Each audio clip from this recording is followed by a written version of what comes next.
Para 1960, solamente 12 años, 14 años después de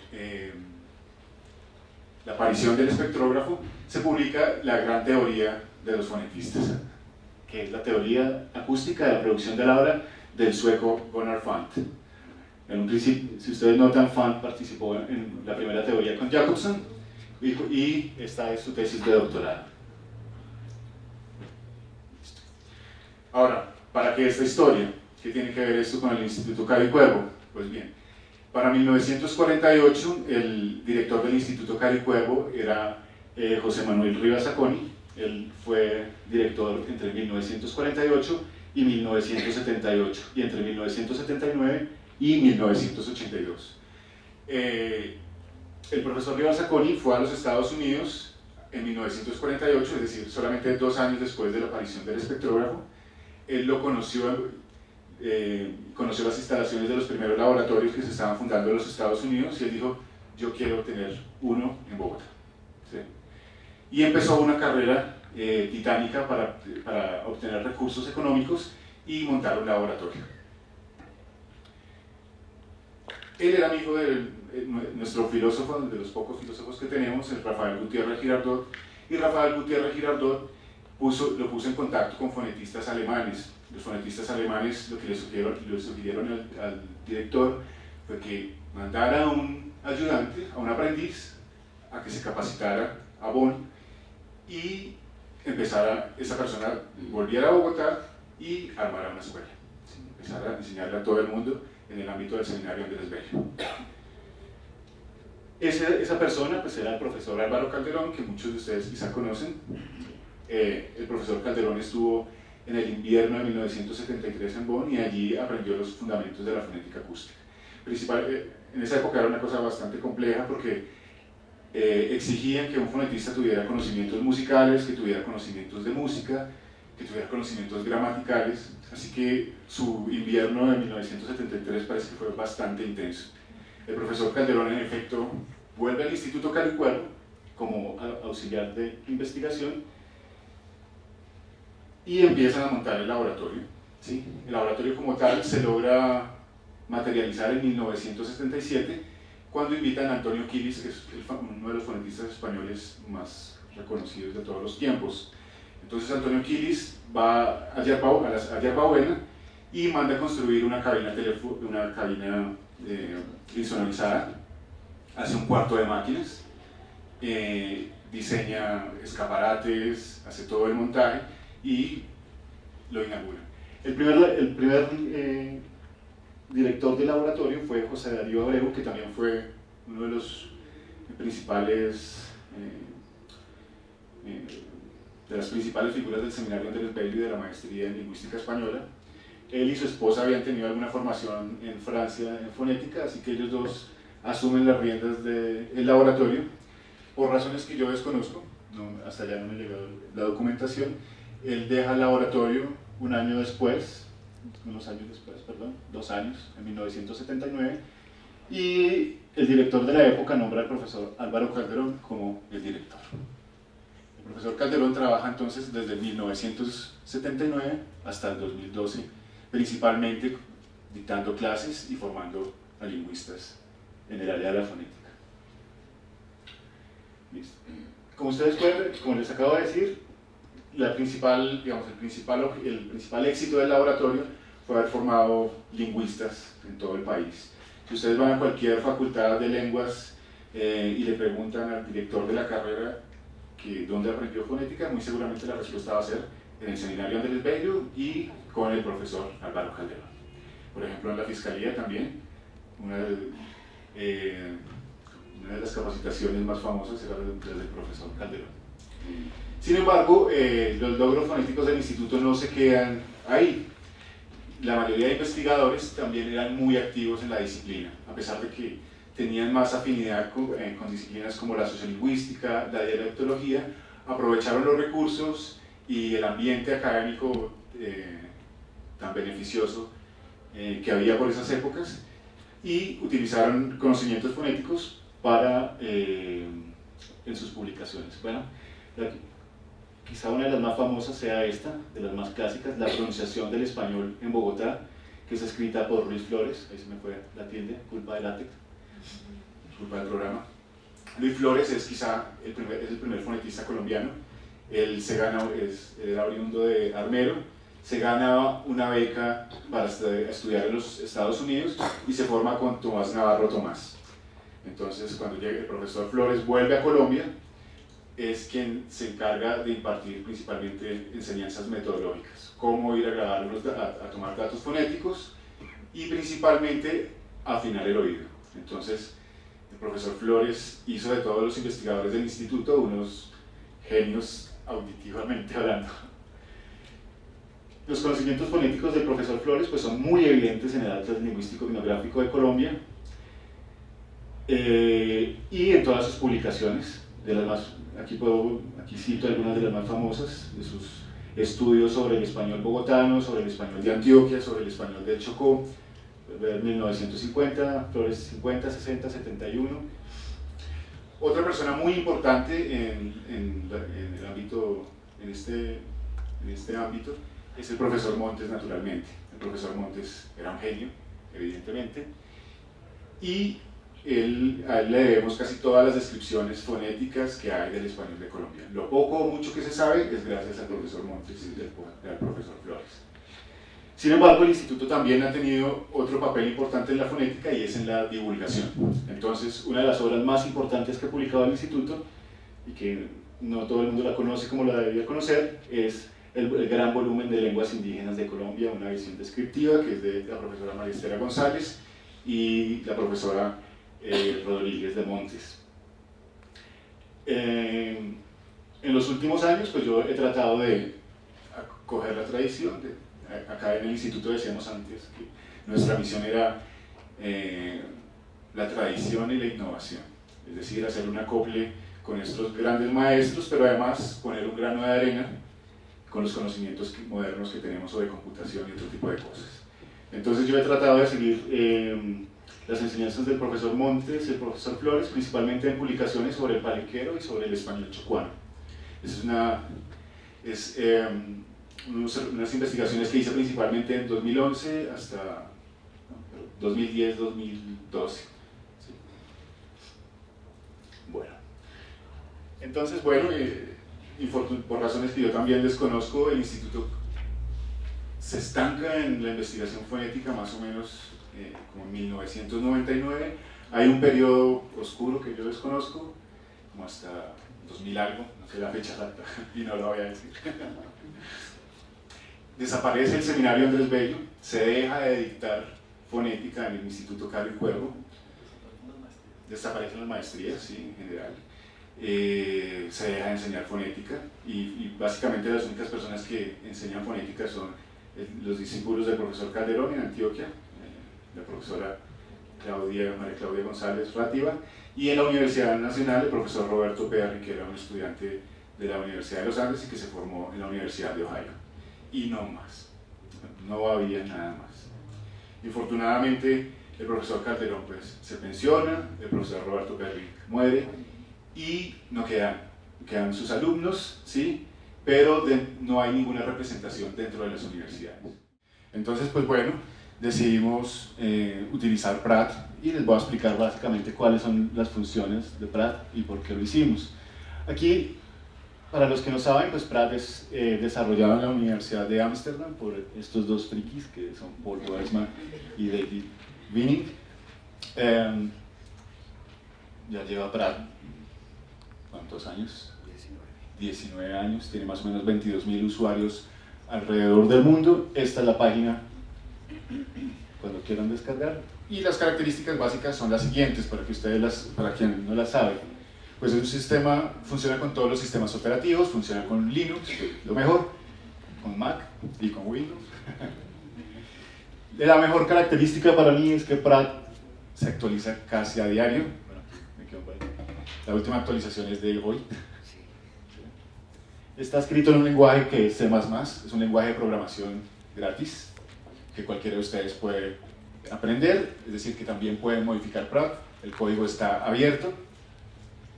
Permite trabajar todos los formatos de audio conocidos, incluso el MP3, que no es muy ideal para la investigación en lingüística, pero con todo se puede trabajar, perdón. Es gratis, ¿sí? No hay que pagar nada por eso. Y además tiene un grupo de usuarios muy activos. Si ustedes, por ejemplo, tienen algún problema y duran horas y horas tratando de resolverlo, pues simplemente escriben al grupo de usuarios y hay muchas personas que están dispuestas a solucionar el problema. Es decir, que en 2 o 3 horas van a tener una respuesta o múltiples respuestas.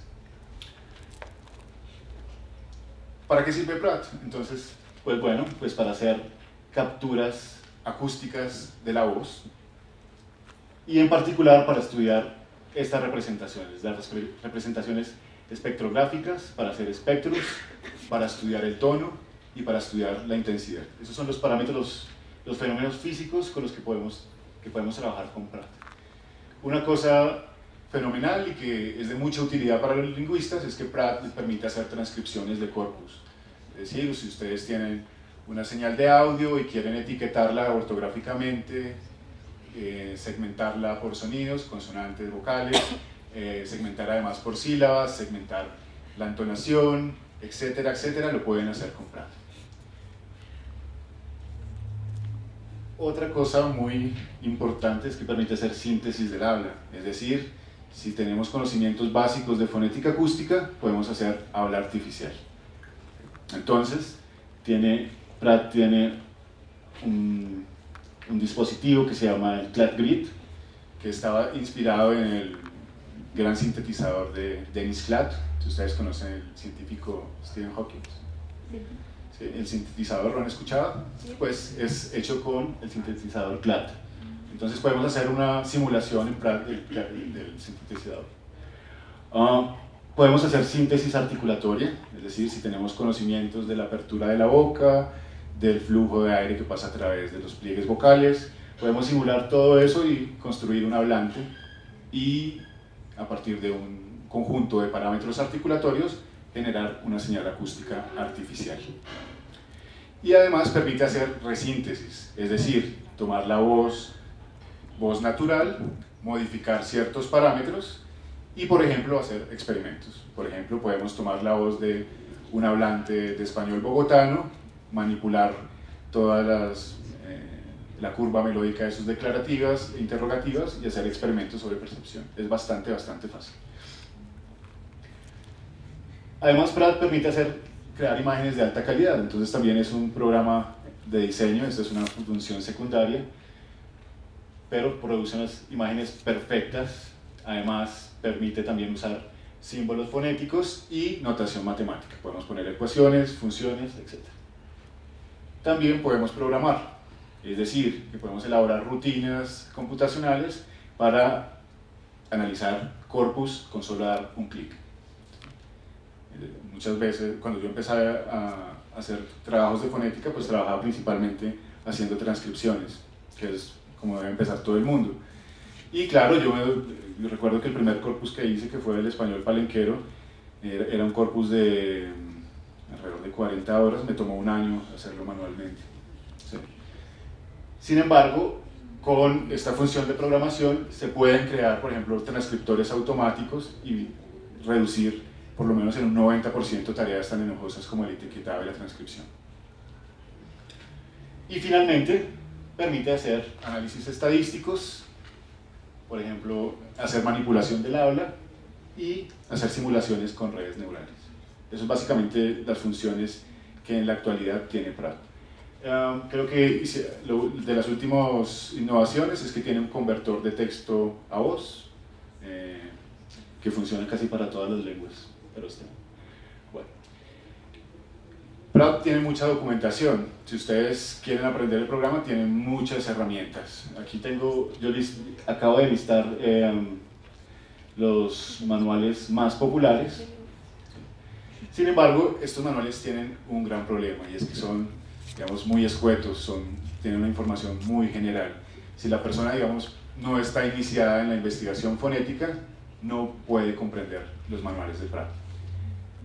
Y peor aún, si una persona que no tiene conocimientos va directamente al manual de Pratt, se va a encontrar con dos cosas. Primero, que está en un inglés bastante mal escrito, y segundo, que el lenguaje es bastante esotérico, es decir, tiene mucha terminología técnica y mucha terminología matemática.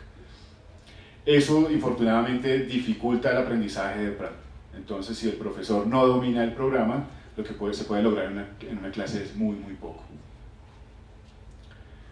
Entonces, bueno, aquí tenemos una representación de Pratt. Es un dispositivo bastante sencillo, son solamente 2 ventanas. En esta ventana se hacen todos los análisis y en esta otra se hacen todas las figuras.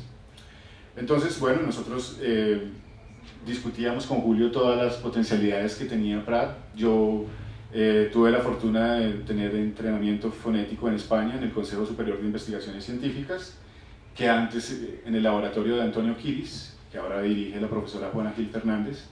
Entonces yo estuve un año pasado en España, estudiando muy intensamente fonética acústica y estudiando Pratt hasta la saciedad. Sin embargo, ya tenía una experiencia de más o menos de 5 años trabajando en el programa.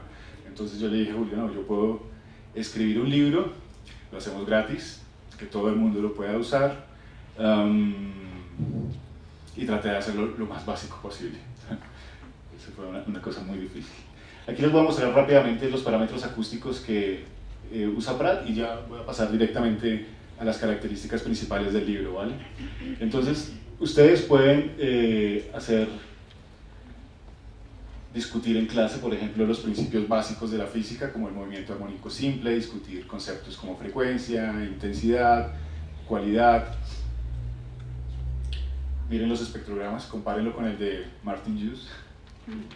Es bastante hermoso el resultado que da Pratt. Estos son los espectrogramas. Bueno, esos son espectros, ¿sí? Los espectros se utilizan principalmente para estudiar las características de las vocales, principalmente vocales. Entonces lo que ustedes ven acá son picos que son los que le permiten a los oyentes en últimas decidir si una vocal es una A, una E, una I. Aquí vemos otra representación física, esto es de los formantes, esta es la misma visión que esto, tiene la misma información, sino que es de un plano superior. Entonces lo que aquí son picos, aquí lo vemos como manchas. Listo. También permite hacer análisis de la frecuencia fundamental. La frecuencia fundamental es el número de veces que ondulan los pliegues vocales, y ese parámetro físico es el que utilizamos nosotros para señalar nuestra identidad dialectal, por ejemplo. Todos decimos, no, es que los paisas tienen un acento así, los bogotanos así. No, en realidad es que cada dialecto hace un uso particular de la melodía, del contorno melódico. Y ese uso particular del contorno melódico es el que le permite a los oyentes diferenciar de dónde proviene una persona determinada. Pero también nos permite, por ejemplo, diferenciar qué es una interrogativa de una declarativa, una imperativa de una exclamativa, y señalar cuál es la información más importante. Por ejemplo, si yo les digo, tengo un gorro en la cabeza, ¿sí? Hago una prominencia en la información nueva o absurda, pero si yo les digo, tengo un saco verde, no hago ninguna prominencia con mi tono, ¿sí? Listo. Esas son las potencialidades básicas. Entonces, ahora les voy a contar básicamente el libro, entonces cómo está constituido, y les quiero contar a los profesores cómo podrían utilizarlo en clase y a los alumnos cómo pueden utilizarlo en casa para aprender por sí solos los fundamentos básicos de la fonética acústica. Entonces, en este primer capítulo, ustedes, los profesores, por ejemplo, pueden tomar cualquier libro de fonética acústica, trabajar los 2 primeros capítulos y hacer 2 laboratorios, más o menos de este primer capítulo podrían hacer 2 laboratorios prácticos. Si alguien ha estudiado física o ha estudiado, bueno, todos estudiamos fundamentos de ondas en el colegio, ¿no? Como el 10º y 11. Es una cosa absurda. Le enseñan a uno algo que no puede manipular, algo que no puede crear. Entonces, este primer capítulo trata de solucionar ese problema. Entonces, ustedes tienen la base teórica en los libros y pueden aplicar esos conocimientos básicos con este primer capítulo. ¿Sí? Es decir, que los estudiantes van a poder crear ondas simples, ondas complejas y saber conceptos básicos como amplitud, frecuencia y cualidad. Para los profesores, cada capítulo tiene una bibliografía recomendada. Esta bibliografía recomendada yo la elegí de la siguiente manera. Primero elegí los libros más populares, pero escogí todos aquellos que se encuentran en bibliotecas colombianas. ¿Sí? Es decir, que sus alumnos van a poderlos encontrar en la Biblioteca de la Universidad Nacional, en la Luis Ángel Arango, en el Instituto Caro y Cuervo, en la Universidad Nacional, en la Javeriana, en los Andes. Es decir que, bueno, no se van a varar por la bibliografía. Pero además también incluí bibliografía especializada, es decir, libros más actuales, de 2011, 2010, en los cuales pueden profundizar un poco más, o utilizar, por ejemplo, en programas de posgrado. El segundo capítulo es el plato fuerte, ¿sí? Digamos que es el que más me tomó trabajo, el que más es el más duro de leer. Entonces aquí prácticamente resumo toda la teoría fonética, todos los parámetros físicos básicos que le interesan a un fonetista y a un lingüista. Entonces ustedes van a encontrar qué es un espectrograma, cómo hacerlo en PRAT, cuáles son los parámetros que van a encontrar, cómo modificarlos uno a uno, los parámetros básicos y los parámetros complejos. Explico espectrogramas, espectros, cómo calcular la frecuencia fundamental, es decir, si ustedes quieren hacer análisis de entonación y quieren hacerlo teniendo en cuenta parámetros bien juiciosos, bien coherentes, en estas 3 paginitas está todo lo que tienen que hacer para, por lo menos, cuadrar el programa para el análisis. Explico cómo medir la intensidad, cómo analizar vocales, los formantes de las vocales. Explico varias técnicas, cómo analizar el ancho de banda, cómo crear vocales sintéticas. Y el capítulo cierra con una explicación de cómo analizar pulsos glottales individuales, es decir, aperturas y cierres individuales de los pliegues. También doy unos tips para dibujar, si tienen que presentar su trabajo al profesor, pues ahí encontrarán paso a paso cómo hacerlo y sacarse un 5.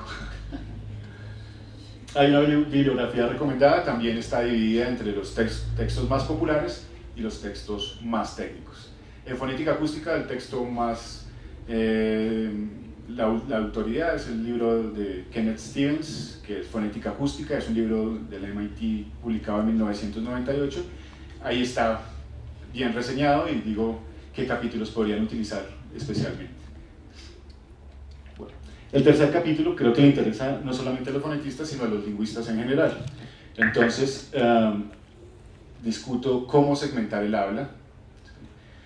Uno de los grandes problemas cuando uno se enfrenta a un espectrograma, a una señal acústica, es indudablemente que uno no sabe cómo poner límites, ¿sí? Eso que nosotros que nos enseñan como fonemas, segmentos, incluso letras les llaman algunos, son imposibles de diferenciar en una señal que es continua.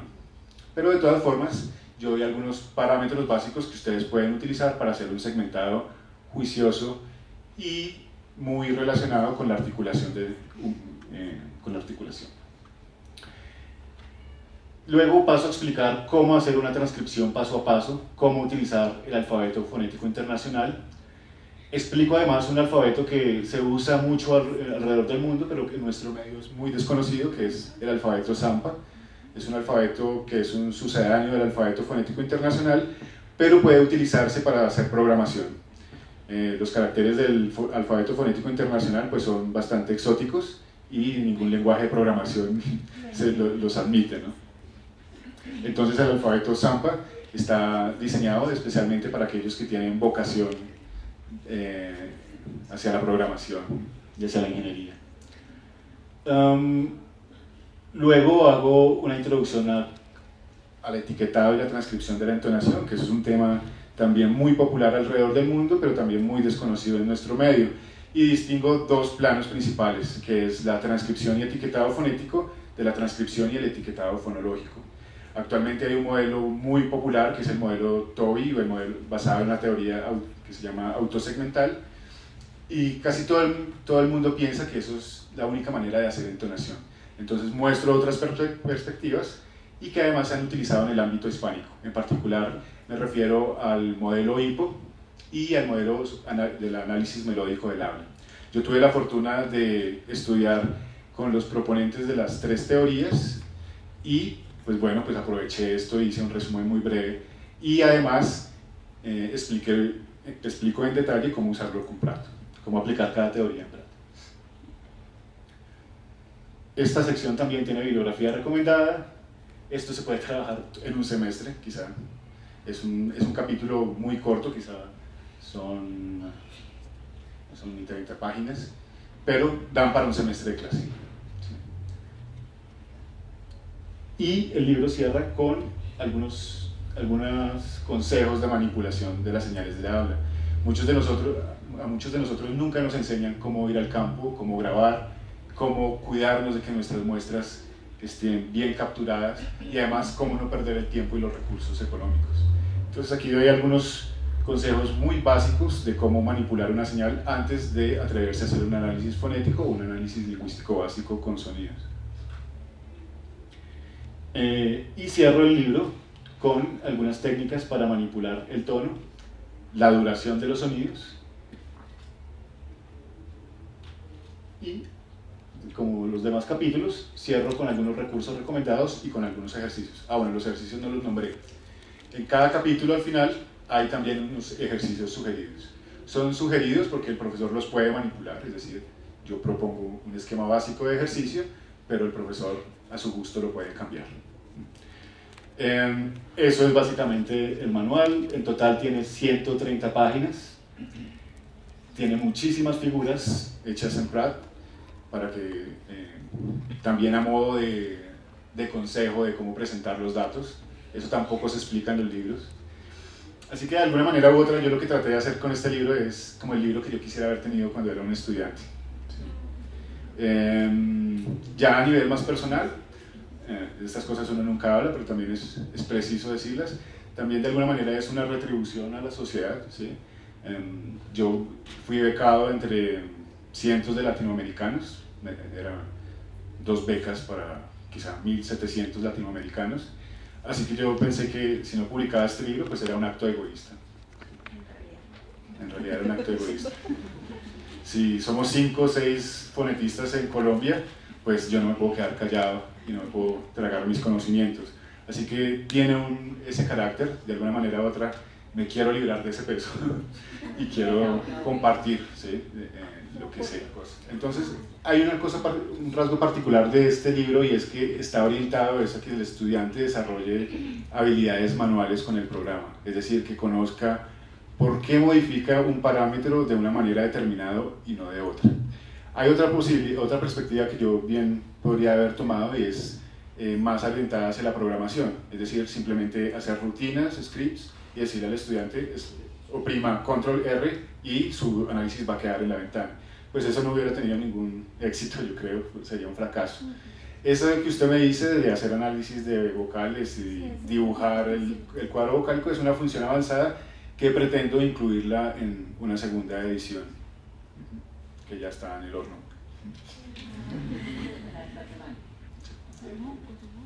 Esa segunda edición tendrá, bueno, les voy a anticipar porque ya está pensada, va a tener un capítulo de síntesis de habla, es decir, voy a decir cómo hacer habla artificial, cómo hacer vocales, cómo hacer consonantes, cómo hacer frases completas que suenen bien, que suenen como producidas por un ser humano.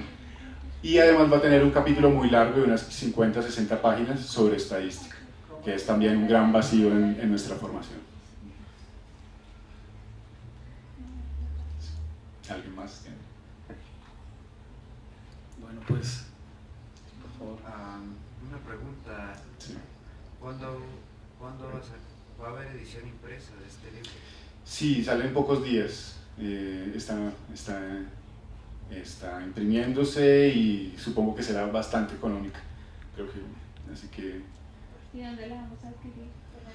En el Carro y Cuervo, en la librería Yerbabuena de la Casa Cuervo en el centro. La podrán encontrar, creo que el precio de la serie Minor, que es en la cual apareció este libro, vale alrededor de 10.000 pesos esta obra.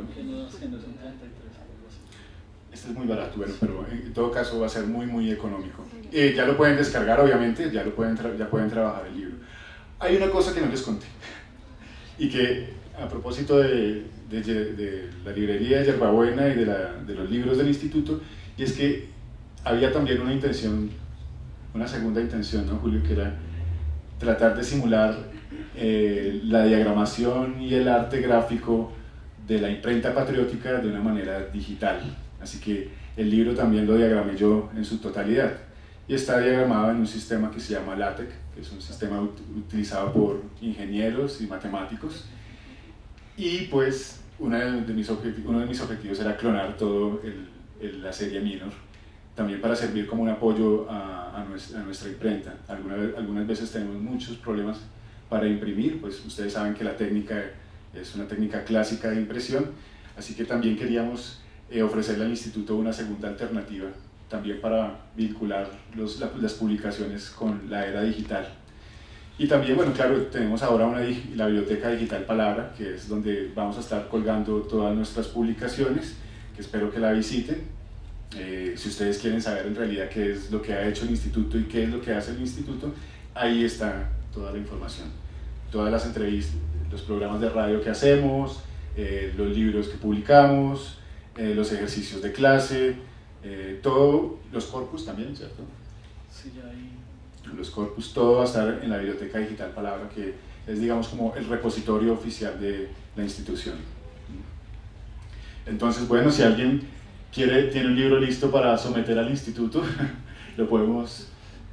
Tienen también un macro, en algún momento dado pondré un archivo en red que sea un paquete para hacer libros a la manera del instituto, de manera que si quieren someter una publicación podrán, ojalá, utilizar este paquete. Bueno, pues muchísimas gracias, Alejandro. Gracias. Esto es retomar la tradición e innovar, como tú decías, en el área de fonética, y creo que es un gran aporte al país, y pues y no solo al país, sino a todos los fonetistas. Hoy desde Ámsterdam aprobaron que se colgara el libro, entonces, como decía Alejandro, ya ustedes lo pueden ver en la página oficial, fue aprobado, entonces esto también es un apoyo y también un respaldo desde los mismos creadores de Prada. Entonces, pues le agradecemos a Alejandro por este trabajo y unas grandes felicitaciones y un gran abrazo, un aplauso. Un abrazo también.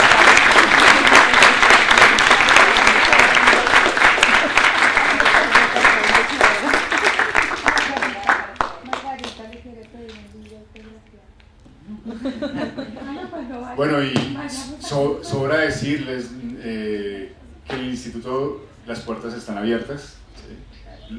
Tenemos programas académicos y actividades culturales asociadas con la literatura, la lingüística y la cultura en general todo el tiempo. Es decir, nos movemos bastante. Si ustedes entran a las páginas, a la página de internet o a las redes sociales, se van a dar cuenta que el instituto se mueve las 25 horas del día. Entonces, están invitados a utilizar todos los servicios que ofrece el instituto, claro.